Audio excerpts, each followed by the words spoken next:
ನಾನು ಹೆಬ್ಬಾಳವರು ದುಡ್ಡು ತಗೊಂಡು ಬಂದಿಲ್ಲ, ಉಪಸ್ಥಿತಿ ಅವರು ಹಾಜರಾಗಿಲ್ಲ ಅಂತ ಹೇಳಿಲ್ಲ.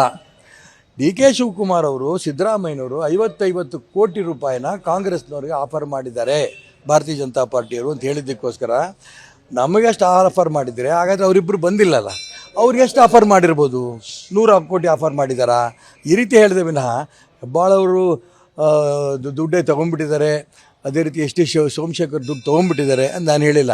ನಮ್ಮ ಕಾಂಗ್ರೆಸ್ BJP ಶಾಸಕರಿಗೆ ಈ ರೀತಿ 50 ಕೋಟಿ ರೂಪಾಯಿನಷ್ಟು ನಮ್ಮ BJP ನಾಯಕರುಗಳು ಕಾಂಗ್ರೆಸ್ನವ್ರಿಗೆ ಆಫರ್ ಮಾಡಿದ್ದಾರೆ ಅಂತ ಹೇಳಿದಾಗ ನಾನು ಅವರಿಬ್ಬರು ಜ್ವಲಂತ ಸಾಕ್ಷಿ. ಇಬ್ಬರು ಕೂಡ BJP ಬಿಟ್ಟು ವಿರುದ್ಧವಾಗಿ ವೋಟ್ ಮಾಡಿದಿರ್ಬೇಕಾದ್ರೆ ಎಷ್ಟೆಷ್ಟು ಅವ್ರಿಗೆ ಕೊಟ್ಟಿರ್ಬೋದು ಅಂತ ಹೇಳಿ ಹೆಬ್ಬಾರು ತೊಗೊಂಡೇ ಬಿಟ್ಟಿದ್ದಾರೆ ಅಂತ ನಾನು ಹೇಳಿಲ್ಲ.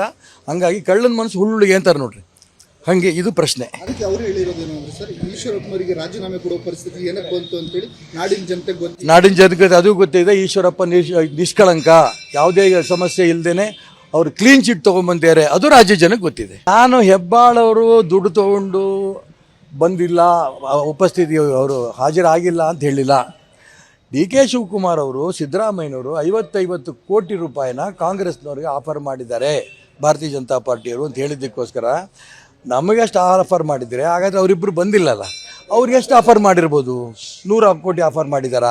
ಈ ರೀತಿ ಹೇಳಿದೆ ವಿನಃ ಹೆಬ್ಬಾಳವರು ದುಡ್ಡೇ ತೊಗೊಂಡ್ಬಿಟ್ಟಿದ್ದಾರೆ, ಅದೇ ರೀತಿ ಎಸ್ ಟಿ ಸೋಮಶೇಖರ್ ದುಡ್ಡು ತೊಗೊಂಡ್ಬಿಟ್ಟಿದ್ದಾರೆ ಅಂತ ನಾನು ಹೇಳಿಲ್ಲ.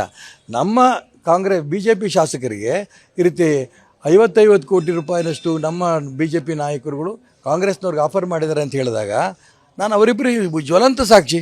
ಇಬ್ಬರು ಕೂಡ BJP ಬಿಟ್ಟು ವಿರುದ್ಧವಾಗಿ ವೋಟ್ ಮಾಡಿದಿರ್ಬೇಕಾದ್ರೆ ಎಷ್ಟೆಷ್ಟು ಅವ್ರಿಗೆ ಕೊಟ್ಟಿರ್ಬೋದು ಅಂತ ಹೇಳಿ ಹೆಬ್ಬಾರು ತೊಗೊಂಡೇ ಬಿಟ್ಟಿದ್ದಾರೆ ಅಂತ ನಾನು ಹೇಳಿಲ್ಲ.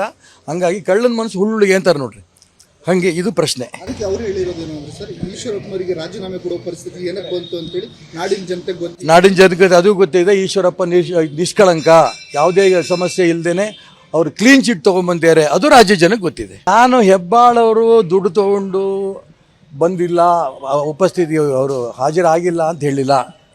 ಡಿ ಕೆ ಶಿವಕುಮಾರ್ ಅವರು ಸಿದ್ದರಾಮಯ್ಯನವರು 50 ಕೋಟಿ ರೂಪಾಯಿನ ಕಾಂಗ್ರೆಸ್ನವ್ರಿಗೆ ಆಫರ್ ಮಾಡಿದ್ದಾರೆ ಭಾರತೀಯ ಜನತಾ ಪಾರ್ಟಿಯವರು ಅಂತ ಹೇಳಿದ್ದಕ್ಕೋಸ್ಕರ ನಮಗೆ ಎಷ್ಟು ಆಫರ್ ಮಾಡಿದರೆ, ಹಾಗಾದರೆ ಅವರಿಬ್ಬರು ಬಂದಿಲ್ಲಲ್ಲ, ಅವ್ರಿಗೆ ಎಷ್ಟು ಆಫರ್ ಮಾಡಿರ್ಬೋದು? 100 ಕೋಟಿ ಆಫರ್ ಮಾಡಿದಾರಾ? ಈ ರೀತಿ ಹೇಳಿದೆ ವಿನಃ ಹೆಬ್ಬಾಳವರು ದುಡ್ಡೇ ತೊಗೊಂಡ್ಬಿಟ್ಟಿದ್ದಾರೆ, ಅದೇ ರೀತಿ ಎಸ್ ಟಿ ಸೋಮಶೇಖರ್ ದುಡ್ಡು ತೊಗೊಂಡ್ಬಿಟ್ಟಿದ್ದಾರೆ ಅಂತ ನಾನು ಹೇಳಿಲ್ಲ. ನಮ್ಮ ಕಾಂಗ್ರೆಸ್ BJP ಶಾಸಕರಿಗೆ ಈ ರೀತಿ 50 ಕೋಟಿ ರೂಪಾಯಿನಷ್ಟು ನಮ್ಮ BJP ನಾಯಕರುಗಳು ಕಾಂಗ್ರೆಸ್ನವ್ರಿಗೆ ಆಫರ್ ಮಾಡಿದ್ದಾರೆ ಅಂತ ಹೇಳಿದಾಗ ನಾನು ಅವರಿಬ್ಬರು ಜ್ವಲಂತ ಸಾಕ್ಷಿ. ಇಬ್ಬರು ಕೂಡ BJP ಬಿಟ್ಟು ವಿರುದ್ಧವಾಗಿ ವೋಟ್ ಮಾಡಿದಿರ್ಬೇಕಾದ್ರೆ ಎಷ್ಟೆಷ್ಟು ಅವ್ರಿಗೆ ಕೊಟ್ಟಿರ್ಬೋದು ಅಂತ ಹೇಳಿ ಹೆಬ್ಬಾರು ತೊಗೊಂಡೇ ಬಿಟ್ಟಿದ್ದಾರೆ ಅಂತ ನಾನು ಹೇಳಿಲ್ಲ.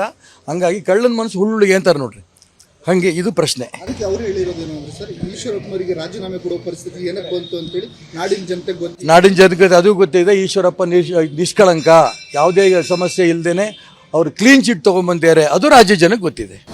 ಅನುಕ್ಷಣದ ಸುದ್ದಿಗಳಿಗಾಗಿ ವಿಸ್ತಾರ ನ್ಯೂಸ್ ಯೂಟ್ಯೂಬ್ ಚಾನೆಲ್ ಸಬ್ಸ್ಕ್ರೈಬ್ ಮಾಡಿ.